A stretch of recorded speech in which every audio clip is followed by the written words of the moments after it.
Good morning class 12। आज हम business study के चैप्टर नंबर 7 में लास्ट पार्ट में मैं आप लोगों को डायरेक्शन का फोर्थ वाला टॉपिक बता रहा हूँ कि इसमें कम्युनिकेशन क्या होता है। मतलब मैंने आपको 4 एलिमेंट्स इसके बारे में बताया था।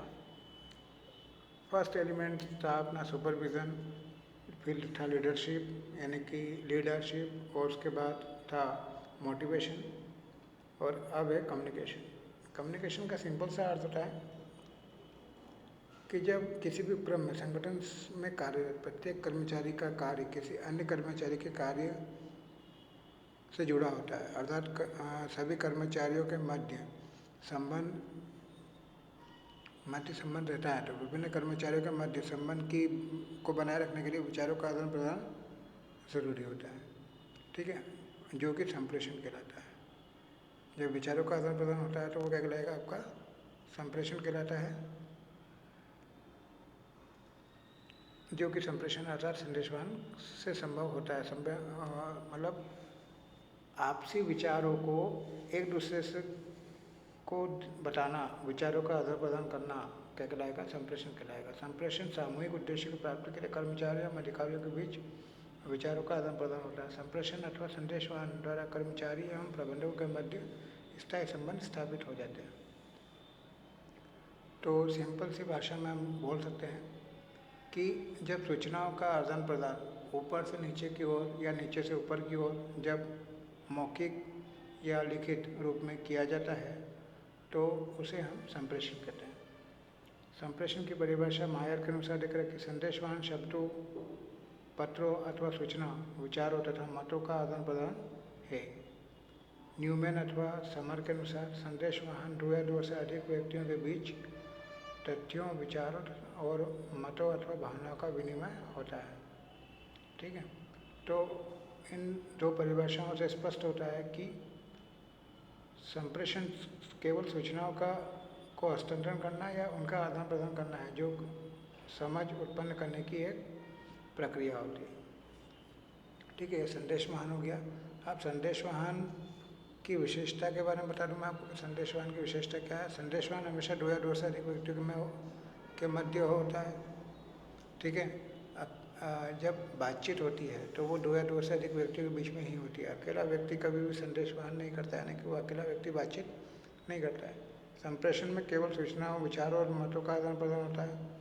संप्रेषण में आपसी समझ होना चाहिए, अर्थात सूचना प्राप्त करने वाला संदेश को उसी रूप में समझ ले जिसके लिए संदेश भेजा गया है। कहने का मतलब ये है कि जिससे हम बात कर रहे हैं, जो भी हम कम्युनिकेशन कर रहे हैं, तो सामने वाले को उसी रूप में उसे समझना चाहिए जिस रूप में आप उसको समझाना चाह रहे हैं। संदेशवाहन प्रत्यक्ष सीधे 2 व्यक्तियों के मध्य अथवा अप्रत्यक्ष भी हो सकता है, ठीक है। मतलब या तो हम अप्रत्यक्ष रूप से यानी कि आमने सामने ना होकर भी चिट्ठी के द्वारा, फ़ोन के द्वारा कम्युनिकेशन कर सकते हैं, या हम सीधे डायरेक्टली आमने सामने बैठकर 2 व्यक्तियों के मध्य भी बातचीत कर सकते हैं, जो कम्युनिकेशन का एक तरीका होता है। संदेशवाहन एक निरंतर चलने वाली प्रक्रिया होती है, तो कम्युनिकेशन जो है कंटिन्यू चलता रहता है, ठीक है। संदेशवाहन में संकेतों, शब्दों का प्रयोग भी होता है। तो संदेशवाहन में ज़रूरी नहीं है कि हम सिर्फ लिखित या मौखिक रूप में ही बातें कर सकते हैं, संकेत के द्वारा भी बातें होती हैं, ठीक है। यानी कि जिसको हम बोलते हैं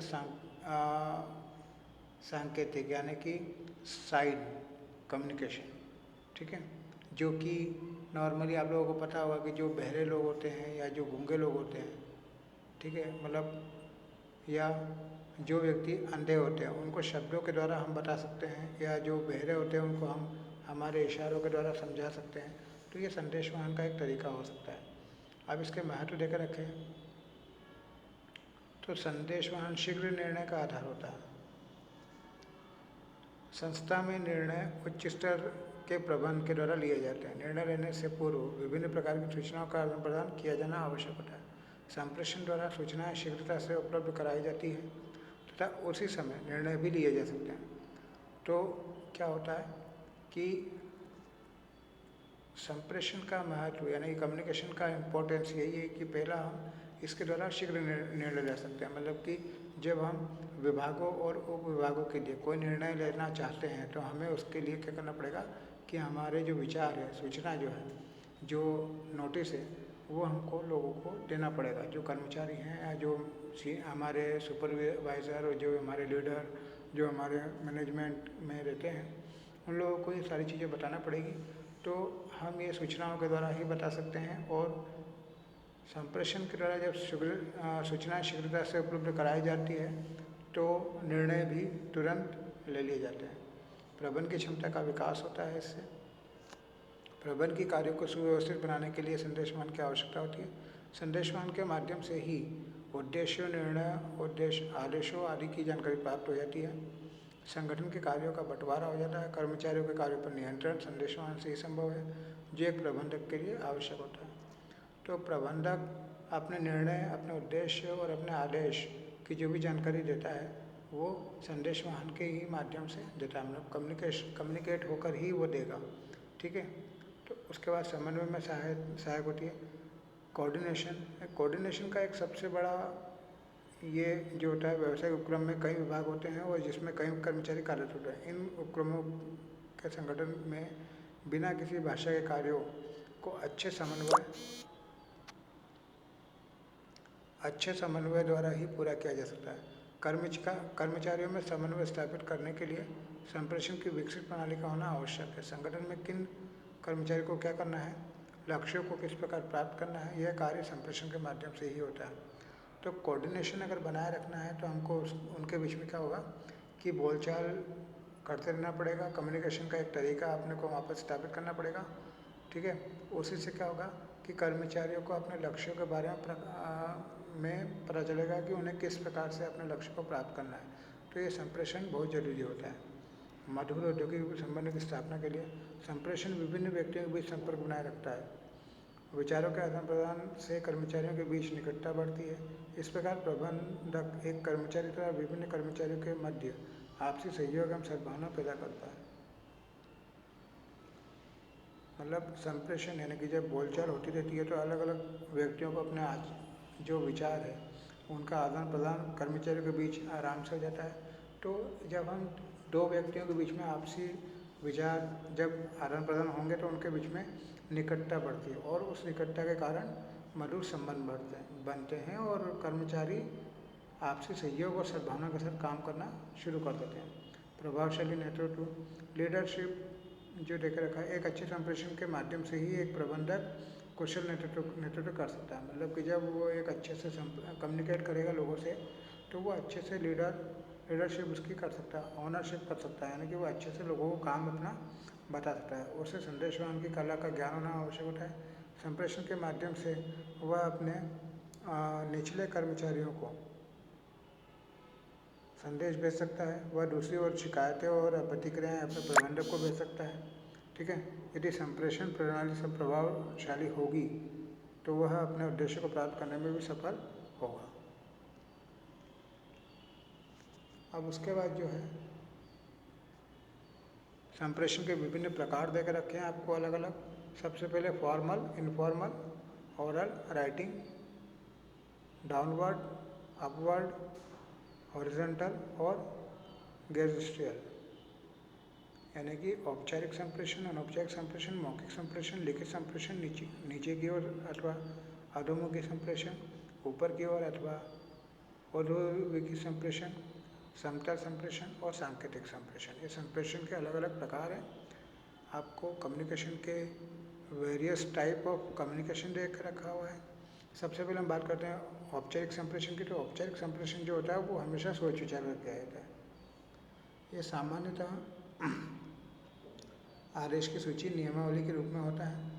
ठीक है। मतलब ये उच्च प्रबंधक के द्वारा कुछ नियम, कुछ आदेश के रूप में हो सकता है। औपचारिक संप्रेषण के अंतर्गत लिखित रूप में औपचारिक सोपान श्रृंखला के माध्यम से भेजी जाती है। तो औपचारिक संप्रेषण जो होता है वो कुल मिलाकर लिखित होता है। ठीक है। और ये सोपान श्रृंखला आती है। तो इसके माध्यम से जो हमें सूचनाएं भेजी जाती हैं वो जो कहलाती हैं फॉर्मल कम्युनिकेशन कहलाती है। कभी कभी औपचारिक संप्रेषण कभी कभी मौखिक या सांकेतिक रूप भी हो सकता है। औपचारिक संप्रेषण प्रवाह नीचे की ओर, ऊपर की ओर, समतल या तिरछा हो सकता है। तो फॉर्मल कम्युनिकेशन जो होता है, सिंपल सा अर्थ है कि एक ऐसा कम्युनिकेशन जो सोच विचार कर स्थापित किया जाए, ठीक है, जिसमें नीति, आदेश और नियमावली की सूची तैयार होती है, उसे हम औपचारिक संप्रेषण कहते हैं, जो कि ऊपर से नीचे की ओर और ऊपर की ओर या नीचे से ऊपर की ओर, समतल या तिरछा हो सकता है। सेकंड होता है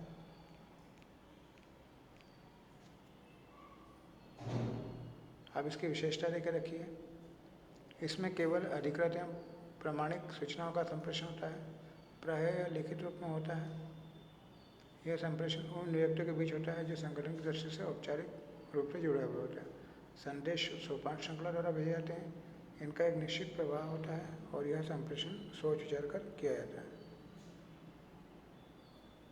इसी प्रकार से इसके लाभ देकर रखे हुए हैं, सीमाएं देकर रखी हैं। अनौपचारिक संप्रेषण, इसका मतलब यह है, इस प्रकार के संप्रेषण में ना तो लिखित रूप होता है और ना ही अधिकृत होता है। मतलब कि यह संप्रेषण समान अधिकारियों के बीच में मैत्रीपूर्ण संबंध द्वारा आधारित होता है। यह संप्रेषण अनाधिकृत होता है। यह संगठनात्मक औपचारिकताओं से मुक्त रहता है। मतलब यहाँ पर किसी प्रकार के नियम, कायदे, कानून नहीं होते हैं। जब दो लोगों के बीच में आपसी फ्रेंडशिप हो जाती है तो उनके बीच में जो कम्युनिकेशन होता है वो इनफॉर्मल कम्युनिकेशन कहलाता है। जैसे क्लब के सदस्य होते हैं, सामाजिक अवसर, पार्टियों में मिले जुले लोग होते हैं, ऐसे अवसर पर अधिकारी वर्ग अपने अपने अधीनस्थों से वे आवश्यक सूचनाएं प्राप्त कर लेते हैं अथवा प्रेषित कर देते हैं, जिन्हें औपचारिक रूप से भेजने में कठिनाई होती है। इसे अंगुलीलता संप्रेषण भी कहा जा सकता है, क्योंकि इसमें सूचना के आदान प्रदान का कोई निश्चित स्वरूप नहीं होता। जिस प्रकार से अंगूर की बेल आपस में उलझी हुई रहती है, इसी प्रकार से ये कम्युनिकेशन भी क्या होता है, उलझा हुआ रहता है, क्योंकि इसकी समाप्ति और प्रारंभ कहाँ से शुरू हुआ है, कहाँ ख़त्म होगा, इसका पता लगाना बड़ा ही मुश्किल होता है। इसकी विशेषता, औपचारिक संप्रेषण की स्थापना सामाजिक संबंध द्वारा होती है। मतलब समाज का जो संबंध रहेगा, सामाजिक संबंध जो रहेगा, मैत्रीपूर्ण तरीका जो रहता है, वो अनौपचारिक संप्रेषण को स्थापित करता है। अनौपचारिक संप्रेषण सदैव मौखिक होता है, ये कभी लिखित नहीं हो पाएगा। इस प्रकार के संप्रेषण का कोई भी निश्चित मार्ग नहीं होता है। इसमें गलतफहमियां फैलने की संभावना बनी रहती है।